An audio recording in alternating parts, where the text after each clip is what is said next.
The Beginning After the End, Web Novel, Chapter 4. Reynolds Lewins Pav. My baby boy. I was so happy we had a son. I wonder, when can babies start training? When did I start training again? Man, I can't wait to teach my baby boy all about magic. I hope he turns out to be an augmenter like his old pops. I may know the basics of conjuring, but I can't do anything practical with it except use it as a form of mental exercise. Alice, on the other hand, is one of the most talented people I've ever seen. Even as an emitter, she's exceptional.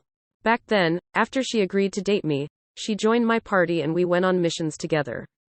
Her restorative powers were amazing in and of itself, but what shocked me the most was when she used an area of effects spell, which healed all allies inside. Talk about one of a kind. And I'm her husband. I still don't get tired of saying that.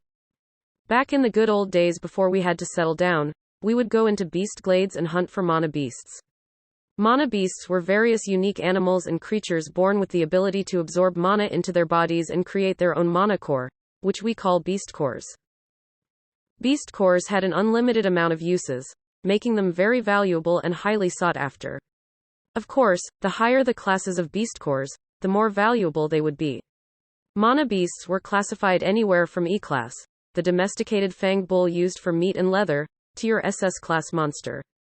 I can't tell you much about those, simply because I've never seen nor heard of one, but supposedly they do exist. Rule of thumb: you should always assume that mana beasts are stronger than humans of the same class. Simply because, even if we take mana out of the equation, a beast's physical body was much stronger than the average human's.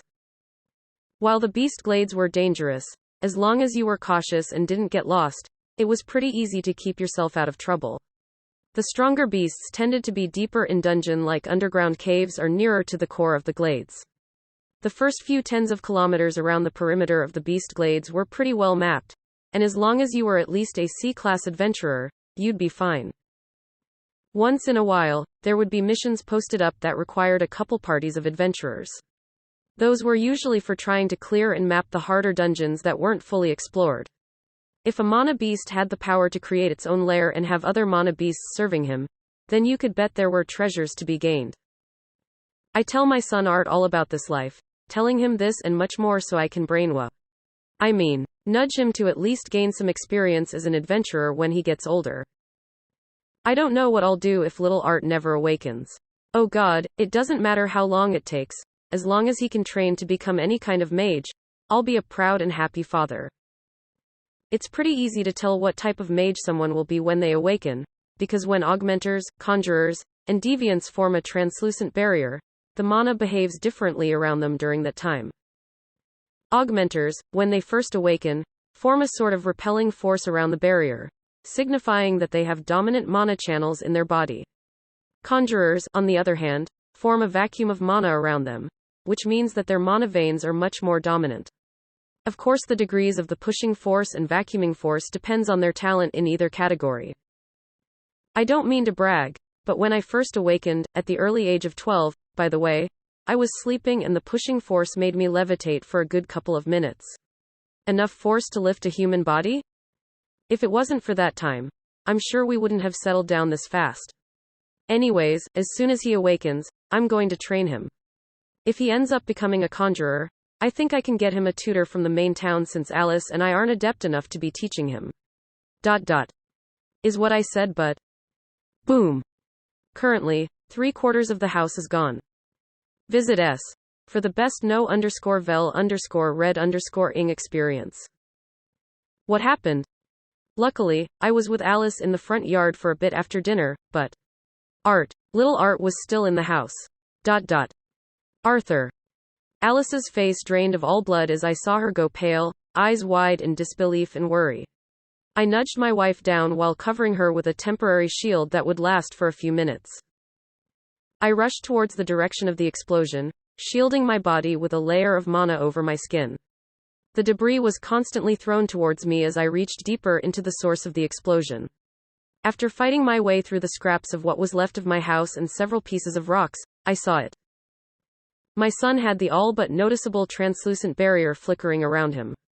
Better yet, the repulsion of his awakened powers was what caused this explosion.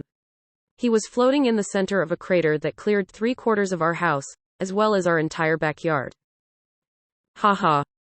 My legs gave out and I just landed on my knees while my jaw hung loose. My son was almost 3 years old when he awakened. Only 3. I didn't know whether to laugh or cry. Reynolds. Honey. I glanced back at my wife with my mouth still agape from shock. She managed to slowly make her way towards me after the remains of the explosion settled and there was no more danger. She was making half steps towards me, covering her face with her arms to shield what she could from the strong pushing force still emanating out of Art. Reynolds. What happened? What's going on? Where's Art? Still unable to find the strength to speak, I simply pointed towards the direction of our son. While confused, she looked at the direction I was pointing at and all she could manage to whisper was, "Oh my." Arthur Lewins Pov. Wow, I feel great. Feeling refreshed at my breakthrough, I closed my eyes to sense my newly formed mana core. My sweet little mana core. Art, oh my baby, are you okay? I spotted my mother rushing towards me while my father was on the ground kneeling. Visit S. For the best no_vel_red_ing experience. What did he do this time that caused him to get punished by mother? My mother lifted me up and hugged me, almost to the point where my underdeveloped ribs gave out. I managed to squeal out a, "Mom, no cry. What's wrong?" She didn't answer me and continued sobbing while cradling me. My father arrived next to her, patting her back and patting my head as well, giving me a weak smile.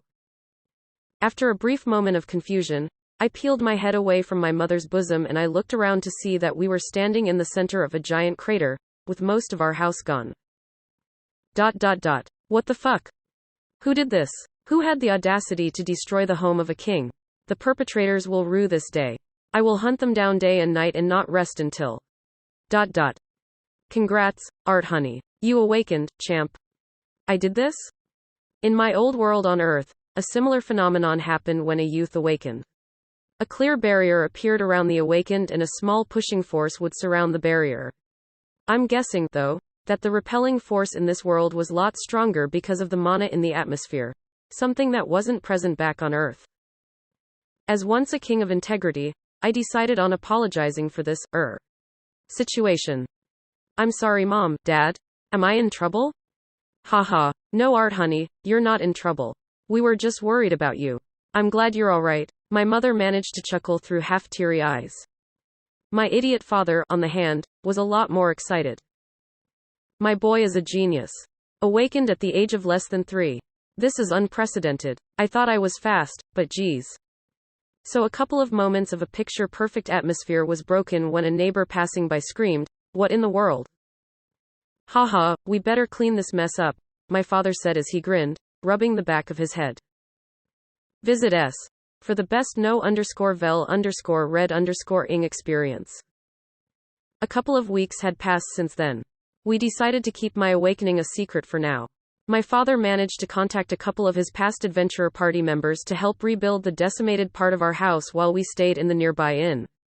With conjurers raising the ground for the foundation and augmenters doing the grunt work, the house didn't take too long to finish. The beauty of magic. Surprisingly, none of my father's ex-party members seemed to question why our house blew up. That seemed to say a lot about my idiot father. During the middle of reconstructing our house, my birthday came around, May 29th. My parents woke me up that morning with a present, and what seemed to be a loaf of bread, in their hands.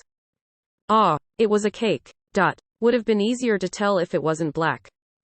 Opening the present box to find a carefully carved, wooden sword, I hugged both my parents, thanking them for the present and the cake. This surprised me because my parents hadn't bothered celebrating my past 2 birthdays, so I assumed this world didn't really celebrate such an occasion. I later found out that birthdays are celebrated starting at the age of 3 because of a tradition from a long time ago when babies were more susceptible to death before the age of 3. How medieval. Another thing I took an interest in noticing. Seeing children, as well as teens working on farms with their family and on forges as apprentice blacksmiths made me realize there was no mandatory form of a structured education system. Any sort of rudimentary education was provided by their families, just basics like reading and writing. As soon as I turned 3, my mother began giving me lessons for a set time, teaching me how to read and write. Playing the role of a genius son, I pretended to learn quickly, to her delight, so I could read harder books in the library without drawing suspicion. These last couple of weeks passed by in a flash. After awakening, my father taught me the basics of mana manipulation and how to start training in it as best as he could. He tried to simplify it as much as possible so that a toddler could understand, I guess, but if it weren't for my adult-level comprehensive abilities, I don't think I would have retained much. The basics are as follows. An easy way to measure your strength lies in the color of your mana core. Starting off, the mana core would be black, due to the body's blood and other impurities mixing with the mana particles as they formed into a mana core. As the mana inside the person's body becomes purer and the impurities get filtered out over time, it'll change into a dark red color. From there, the color of the mana core would get lighter, from dark red, to a red, and then to a lighter red. The order goes as follows: black, red, orange, yellow, silver, and then white. From the red mana core until the yellow mana core, the colors split into 3 shades: dark orange, solid orange, light orange. Rule of thumb: the lighter the mana core's color, the purer one's mana core was and the more power they would have access to. While the lessons with my father proved useful, I was getting impatient at the pace we were moving at. I asked Mother a couple days later, "Mom, can I get books on magic?"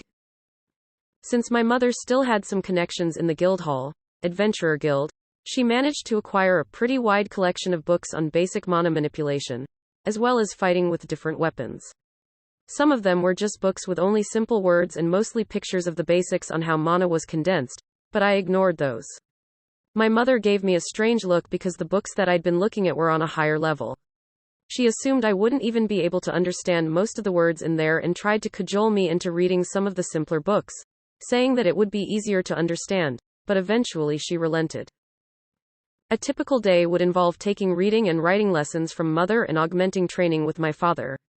After he covered the basic theory and application of augmenting, we started physical training. Seeing how my body was too small to start sparring, we opted with running and body workouts. I think seeing my 3-year-old body trying to do a push-up would be the funniest thing, but my father did a good job holding in his laughter.